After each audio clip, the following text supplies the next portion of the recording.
সবাইকে নতুন ভিডিওতে স্বাগতম। আরেকটি ছোট্ট ভিডিও নিয়ে চলে আসলাম আপনাদের মাঝে। আশা করছি সবাই ভালো লাগবে।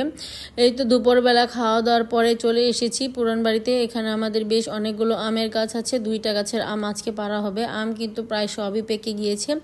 এক গাছের আম পাড়া হয়ে গিয়েছে, আরেক গাছে একটা ভাইকে উঠিয়েছি। সেই ভাইটাই আমাদের 2 গাছের আম পেড়ে দিল। অনেক আম পেকে গিয়েছে। গাছটা ঝাঁকি দেওয়ার সাথে সাথে দেখুন কত আম পড়ে গিয়েছে। এই আমগুলো আমি আর আমার ছেলে 2জন মিলেই কুড়িয়ে নিচ্ছি। আমগুলো দেখতে ছোট হলে কি হবে, খেতে অনেক বেশি মিষ্টি। আমাদের আমগুলো খেতে কিন্তু খুবই মজা, সেজন্য আশেপাশের মানুষগুলো কিন্তু আমগুলো নিচে পড়তেই সাথে সাথেই তুলে নিয়ে যায়।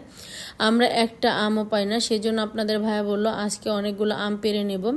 যেহেতু আমাদের এই গাছের আমগুলো খেয়ে অভ্যাস সবারই খেতে ইচ্ছে করে, সেজন্য অনেকগুলো আম পেড়ে নিয়ে আসলাম। এই তো চলে এসেছি আমাদের নতুন বাড়িতে। এখানে আমরা এখন বর্তমানে থাকি।